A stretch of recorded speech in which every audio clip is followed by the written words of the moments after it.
Welcome to TOC Tuesdays with Jenna at the Muscle Mommy, Ashley at fittest-ever, and Vanessa at That Girl Squats or at trail.of.champions. And today we are talking about narcissists.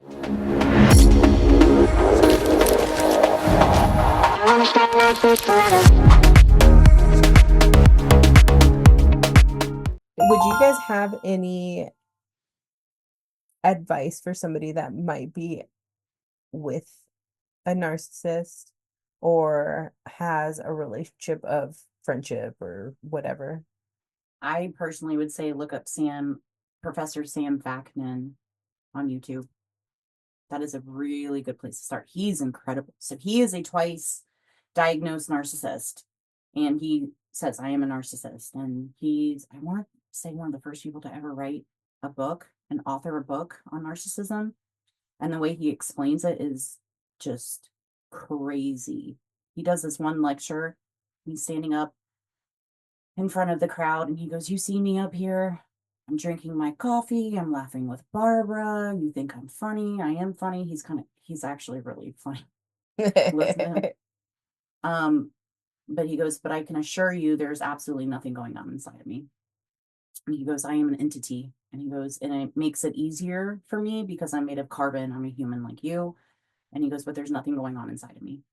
And he goes, all of you are easily manipulated. You come with 2 instructions in your user manual and I can get whatever I want from you. And he's like, essentially, he says that he believes that narcissist is the predecessor to AI, and that AI, when AI takes over eventually, that the real humans left aren't going to know the difference between a narcissist and AI, and that's when the people are going to freak out. And he goes, essentially, AI is missing something. Like they don't have a soul. They don't have spirit in them. Mm-hmm. And he goes, and that's how narcissists are. They're missing something. And they've done research that if a narcissist is in your presence, people will feel something's off. Mm-hmm. And essentially it's because they're missing that soul. Like they don't have something inside of them. And they feel uneasy. Mm-hmm. And a lot of the times I believe we're animals. We have our instinct and our intuition, but when you look at somebody and they're saying all the right things and their body language is good, like narcissism in the beginning, like it's not obvious. Mm-hmm. Their mask slowly comes off and then you start to see things, but then you've questioned your reality. Like, am I losing it? Or, and then you go through that process, but their mask slowly slips off and then you start to realize like, oh my gosh, this person is not fully there. But your intuition or your body will typically tell you before like your mind does. Mm-hmm. Or you'll be, Trust your gut. You'll get sick, you'll be run down, you'll be sad, and it's like, what's going on with me? And it might be because of who you're surrounding yourself with. But anyways, Sam Vaknin talks about how he is the reason that he believes a lot of people are waking up to narcissism is because we're heading in the direction of AI. And he goes, so I think a lot of people are awakening to what narcissists are because that's the natural progression of the world as we're heading towards AI. Mm-hmm. And we are. Mm-hmm. And there's no slowing it down. No. It's only going to get worse. Or better. Yeah. It's going to help. Yeah. In certain ways, but definitely detriment that I don't think that we're really capable. Yeah. And I don't think we're really capable of like fully understanding that. Mm-hmm. But I would say the resource, go to Sam Vaknin on YouTube, was monumental for me because he explains a lot about narcissism, but then he gives tools for survivors and how to get out of it and how to recover and heal. So it's like a wide range. It's education, it's healing, deals with the different types of narcissists. There's covert, overt, there's all types of.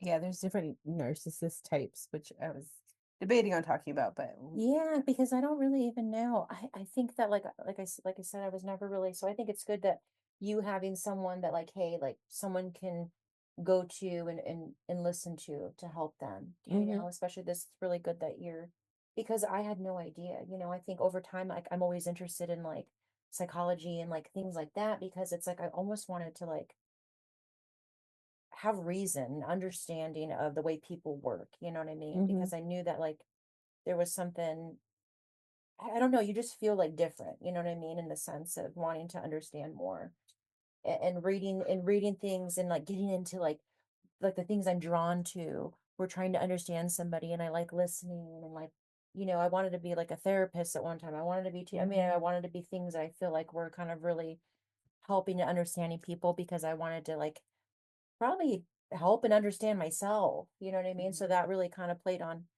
I didn't want someone else to feel that way. But I think for me, advice wise, hey, I mean, Jenna obviously gave you someone that you can look at, like, you know, Well, narcissists typically go after good.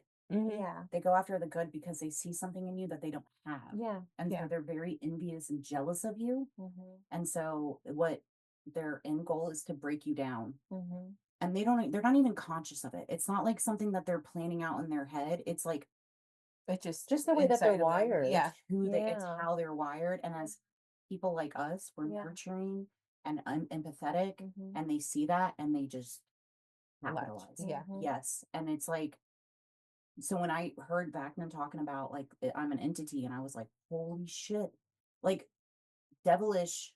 I believe in spirits, and I Mhm. believe people can sometimes have the spirits inside of them. So if they have the spirit, you know, inside of them, it's like I don't hate I don't hate the person that was a narcissist. That narcissist. I don't hate him. I have no hate for him. I feel sorry for him Yeah. because he is living hell every single day of his life, Mhm.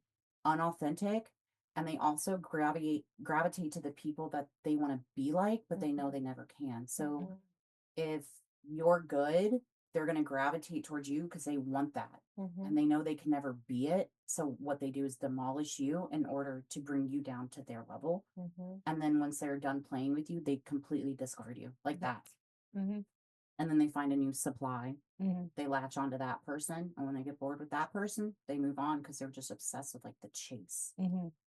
So Chaos. So talking about the chaos, Yeah. that's how my whole life has been chaotic. Yeah. Mhm. My dad was my stability, but my whole life was really chaotic. Whole life. And I had that come to Jesus moment this past couple months, and I was like, oh, I've been addicted to chaos. And that's why I stuck around for so long with that relationship, on again, off again. Yeah. And so finally it was like, I really just need to not Heal. do anything. Mhm. I just need to create stability in my life. Yeah. So I have a list, just it's a straight list of tips. Obviously, we'll Sam Backman. And you've kind of touched on a lot of these already, which I think is really good. It's don't fall for the fantasy. So like know that it's not going to get better. They will not change. Exactly. They change partners. Exactly. And to kind of like see if they are that type of person, look at the way that they treat other people, not just you. Mhm. Maybe that is like Family. help, yes, Yeah. family or like staff or whatever. And then just slowly start to kind of take off your rose colored glasses and then just like focus on you. So like Mhm. making sure that you are number one always, right? Another thing, set healthy boundaries with narcissists, which I feel like it's something that we constantly Always. talk about. Yeah. It's just so important. It is so important. If they Uh, don't take accountability too. If mhm. you set a boundary or discuss an issue and they don't take accountability, like that's a good way for you to take notice. Like, ooh, Yeah, exactly. And they in this thing is like consider a gentle approach. So start trying to implement these boundaries, but don't make boundaries unless you're willing to like make sure that you can keep it, right? So like we were talking about this earlier, like, off the pod, of what's the point of rules if you don't enforce them? yep, yes. So And that also creates more confidence in who you are, like in Mhm. yourself, because you've committed to, hey, I'm not allowing this. And if it happens again, like, you don't have to be so harsh in how I'm saying it, but like you can be speaking to yourself like this, like, hey, if this happens again, I gotta leave the situation. Yeah. Because if you don't, like, you create self-doubt, and that's just is aiding in your, like, self-belief in general, like help, like, confidence. really just giving the narcissist more ammo to, like, Mhm. if you're not standing on your boundaries and you're compromising, slowly but surely, like you just become their little toy. Yeah. Tip would be don't take things personally, which again, something that we talk about quite a bit. It's like don't buy into the narcissist vision of who you are. You are your own person. You can make sure that you're just taking care of it. And it also says don't argue with a narcissist because there's no winning. I'll still argue. No. That's to get my point now. I'm just kidding. No, but I know what you're saying. Yeah. What Yeah. happens Yeah. when you argue is they'll pick at you. Mhm. And there's something called reactive abuse. So you've been abused for so long, and then finally you reach a point where you blow up, and whether you yell and scream at them or say you get physical after years of abuse or whatever, and then they're like, see, that's who you just did that to me. And it's like, whoa, what about all this other shit? You know, I've been silent, I've been sitting here and being patient, da da da da. And it's like, I'm gonna hang that over your head forever. Nobody's gonna love They you. cannot Nobody's yell. gonna They cannot forgive you. My question is, if you're around a narcissist, like say you had a friend with someone that was in your life and you had seen like, let's just say, I won't say exactly who, but you know, there's certain people that I've had in my life in the past that are still people that I'm around and really feeling that they have like like they are like a narcissist and like really truly like the things that we're talking about, right? But they still act weird. So like does the person like I'm just saying like for example, would I bother them that I don't even pay attention to them and act like Yes. they're not even there? Like, Yes. does They need the constant like they need- reassurance. Okay. Yeah. Because I've been totally just like they're like almost like invisible. Yeah. No, that gets under their and it skin seems so like much. they are like I don't know, like they're like edgy. Yep. When it's even though like I wasn't like somebody like totally like, oh my God, we had this like friendship or whatever. Yeah, but we were still in each other's lives for an From afar. impact. Yeah. Like, you know, we impacted each other's lives at one point and then now we're not friends anymore at all. So I was just wondering if that's the case. Drives them crazy. Yeah. The best revenge is no contact and being happy. Yeah. That Like, I'm like, like I'm laughing around and stuff like that. They are. They are. It's like, what's wrong? And I'm like, oh, like not about me, but you know, Yeah. but the person. I'm like, oh, and why not? yeah. They're like I said, they're living in misery every single day of their lives. Misery loves company. And then last tip was look for support and purpose elsewhere. Yes. So learn what actual healthy relationships are, find therapy if you need it, spend time with people who give an honest reflection of who you are, make new friendships. Yeah. I would say probably also like somebody that was involved in that when I discuss my experiences, people will be like, you're so strong. How could you allow that to happen? Or look at you, you do all this. And it's like, it's very odd to experience, especially looking at, you know, hindsight's 2020. And it's like, dude, how did I allow that to happen? Yeah. But it's a psychological abuse and emotional abuse, and it doesn't start that way. Yeah. It starts with love bombing. And then you're like, oh, I feel loved. Almost like prepping, like when they're prepping you, like when predators, I mean any predator, right? They're grooming you. They groom you. And so you build this psychological, like, oh well, you know, and you're thinking, this person is nuts. What are you thinking? And they're like, well, I mean, and then they go back. It's just it's part of that fantasy too, is they're building up that fantasy so that when they bring you down, and then the hormones, your dopamine, and you come crashing down, and it's like, I just want to get back to that, to that phase again. So it's pretty incredible when you research and you really look into it. It's like, holy, the things that it's insane. It really is. Yes. One thing I will say though too, and for other people that maybe are dealing with this in their life with being with a narcissist, is that like, for instance, you know, for me, it took me having to move out of state. For me, I had to move out of the state. Otherwise, I was going to continue to possibly fall back because he would somehow get a hold of me. And I was like So for me, I ended up actually connecting with somebody I knew from high school that I went to when I lived in California, because this is where he's from. This is where when I lived being in this. And I ended up reconnecting with somebody that I knew from high school that I absolutely never thought I was going to be with because he was so annoying. Which is so funny the way I feel like things work. You know what I mean? Because he helped me to get me out of that situation and made me like the way that he treated me, the guy that I left. Helped reflect who you actually are. Yeah. And I feel like I needed that. Like I needed someone to be like, you were amazing, like you're this. And they looked at me as if, but then he helped me to get out of there and move, right?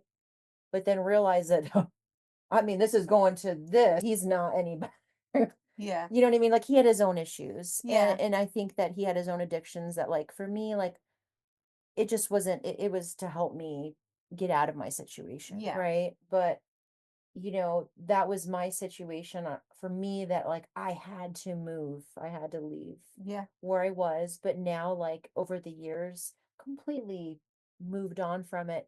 And I will tell you this is that I still have dreams about my ex to this day. And it's been like 15 years, 12 years. But it's because it's like a drug.